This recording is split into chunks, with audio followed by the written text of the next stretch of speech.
মাননীয় স্বরাষ্ট্রমন্ত্রী। মাননীয় স্পিকার, আপনাকে ধন্যবাদ। এখন কিসের মধ্যে কি পান্থাবাতে গিয়েছে, যাই হোক। মাননীয় স্পিকার, আমাদের উত্থাপন করার বিষয়টা হচ্ছে জুলাই গণ অভ্যুত্থানে অংশগ্রহণকারীদের সুরক্ষা দেওয়ার জন্য, সাংবিধানিক এবং আইনি সুরক্ষা দেওয়ার জন্য। সেটা জাতীয় দাবিতে পরিণত হয়েছে, জুলাই যোদ্ধাদের দাবি ছিল। তার প্রেক্ষিতে জুলাই জাতীয় সনদ স্বাক্ষরিত হয়েছে, তার মধ্যে অঙ্গীকারনামার একটা দফা ছিল এবং সেই দফাটা পরবর্তীকালে যেদিন সই করব সেদিনও একটা আন্দোলনের প্রেক্ষিতে আমরা অনুরোধ করে কমিশনকে অ্যামেন্ডমেন্ট আনিয়েছিলাম তাদের দাবির প্রেক্ষিতে। তার মানে যারা জুলাই গণ অভ্যুত্থানে, ছাত্র গণ অভ্যুত্থানে অংশগ্রহণ করেছিলেন তাদের উপরে তো হানাদার বাহিনীর মতো গণহত্যাকারী আওয়ামী লীগ এবং তাদের সন্ত্রাসী গোষ্ঠী এবং পেটুয়া বাহিনী নিপীড়ন চালিয়েছে, অত্যাচার চালিয়েছে, গণহত্যা চালিয়েছে। জনতার প্রতিরোধের মুখে তাদের মধ্যেও কেউ কেউ প্রাণ হারিয়েছে, এটা যুদ্ধের ময়দানে ফয়সালা হয়ে গেছে, আমরা বলেছি। সুতরাং তাদেরকে সাংবিধানিক এবং আইনি সুরক্ষা দেয়া দরকার। সেই প্রেক্ষিতে এই আইনটা, অধ্যাদেশটা ইন্টারিম গভর্নমেন্ট প্রণয়ন করে সবার মতামতের প্রেক্ষিতে। হ্যাঁ, এখানে যদি আপনি সংশোধন আনয়ন করতে চান, মাননীয় সদস্যের উদ্দেশ্যে বলছি, সেটা সেকেন্ড রিডিং মধ্যে আপনি সংশোধনে আনতে পারতেন, আগে নোটিশ দিতে পারতেন, সেই সংশোধনীগুলো নিয়ে আমরা আলাপ করতে পারতাম। সেটা এক্সট্রা স্টেজ। এখন বিল উত্থাপনের পরে বা উত্থাপনের অনুমতি চাওয়ার পরে আপনি পারেন বিধি মোতাবেক ৭৪, ৭৫, ৭৬ বিধিতে পারেন, কিন্তু এর প্রেক্ষিতে আমার যে জবাবগুলো আজকে দিতে হবে ফর রেকর্ড, সেই জবাবগুলো আমার বলা উচিত, জবাব দেওয়া উচিত। এখানে ক্রিকেট কন্ট্রোল বোর্ড কিভাবে আসলো মাননীয় স্পিকার? বাংলাদেশ ক্রিকেট কন্ট্রোল বোর্ডের ইন্টারিম গভর্নমেন্টের সময় তৎকালীন ক্রীড়া উপদেষ্টা ক্ষমতার প্রয়োগ করে সারা বাংলাদেশের জেলা কমিটিগুলোকে প্রভাবিত করে সেভাবে নিয়ে আসে।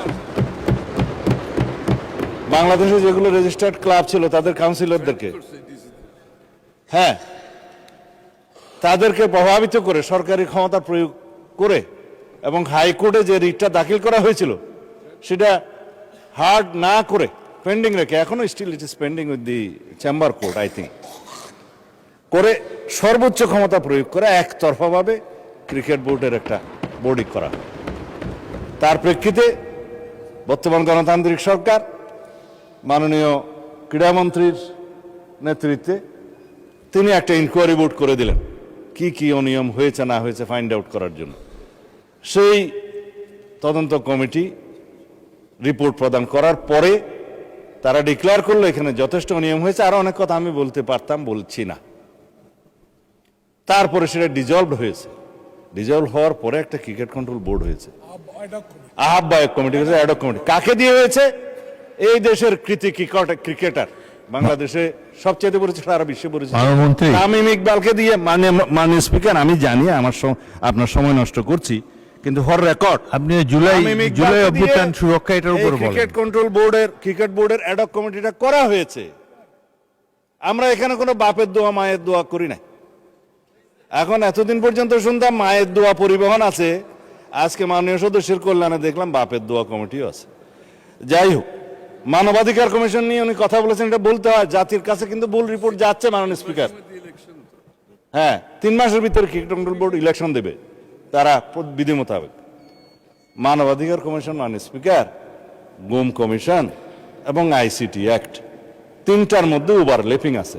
আইনমন্ত্রী পরিষ্কার করে কয়েকদিন আগে বলেছে আমরা একটা স্বাধীন মানবাধিকার কমিশন করতে চাই যার সাথে মিল থাকবে গুম আইনের, যার সাথে মিল থাকবে আইসিটি আইনের। কারণ গুমের কারণে যে বিচারটা আইসিটি কোর্টে এখন করা হচ্ছে, আইনটা পরিবর্তন করে, যার সাজা যাবজ্জীবন এবং মৃত্যুদণ্ডও আছে খুব সম্ভবত। ইনভেস্টিগেটিং এজেন্সি তাদের আছে, প্রসিকিউশন টিম আছে, তদন্ত টিম আছে।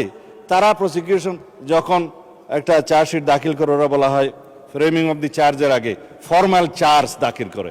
এই ফর্মাল চার্জ দাখিল করার পরে ইভেন সেই ইলেকশন করার জন্য আর উপযুক্ত থাকে না। এই শক্তিশালী আইনটার সাথে ম্যাচিং না করে আরো কম সাজার বিধান করে একটা টেম্পোরারি তদন্ত করার একটা দায়িত্ব মানবাধিকার কমিশনকে দিয়ে 1-1.5 বছর সময় বিনষ্ট হবে। তার চাইতে যিনি ভিকটিম, গুমের ভিকটিম, সরাসরি যদি আইসিটি অ্যাক্টে মামলা দায়ের করতে পারে, সেখানে তদন্ত হবে, তদন্তের জন্য আলাদা অর্গান আছে, প্রসিকিউশন টিম আছে, সেইটা ম্যাচিং না করে একটা গত ইন্টারিম গভর্নমেন্ট একটা আমি বলবো বালখিল্যপনা একটা আইন করে দিয়েছে, এবং সেটার সাথে মানবাধিকার কমিশনের একটা সিমিলারিটিস থাকবে। স্ট্রং মানবাধিকার কমিশন আমরা করতে চাই। এখন যে মানবাধিকার কমিশনকে যে সমস্ত ক্ষমতা দেওয়া হয়েছে, তার সাথে স্টেক হোল্ডারদের আলাপ আলোচনা ছিল না। স্টেক হোল্ডারদের সাথে আলাপ আলোচনা করতে হবে। We have a hill tracts problem, বাংলাদেশে LGBTQ প্রবলেম আছে। আমাদের সামাজিক এবং অর্থনৈতিক এবং ধার্মিক সমস্ত কালচারকে মিলিয়ে তারপরে আমরা এই দেশের উপযোগী আন্তর্জাতিক মানসম্পন্ন ইনশাআল্লাহ মানবাধিকার কমিশন বিল আমরা এখানে আনব, সেটা আমাদের কমিটমেন্ট। তার সাথে এগুলো বাধা দেওয়ার কিছু নেই। বিশ্ববিদ্যালয় এবং বাংলাদেশ ব্যাংক দখল কারা করেছিল মাননীয় স্পিকার ইন্টারিম গভর্নমেন্টের সময়, সেটা এই দেশের মানুষ জানে। বাংলাদেশ ব্যাংক কাদের নেতৃত্বে কিভাবে বাংলাদেশের অর্থনৈতিক নৈরাজ্য সৃষ্টি করেছে, আমরা মনে করেছিলাম বাংলাদেশের অর্থনীতিটা পুনরুদ্ধার করার জন্য তারা কাজ করবে, বিপরীত করেছে। আমরা এখন সাফার করছি। আর বিশ্ববিদ্যালয়, সমস্ত বিশ্ববিদ্যালয়ের ভাইস চ্যান্সেলর সহ অন্যান্যদেরকে কারা নিয়ন্ত্রণে নিয়েছিল মানুষকে, এগুলো আমরা বলতে চাই না। এই ফ্যাসাদে আমরা যেতে চাই না।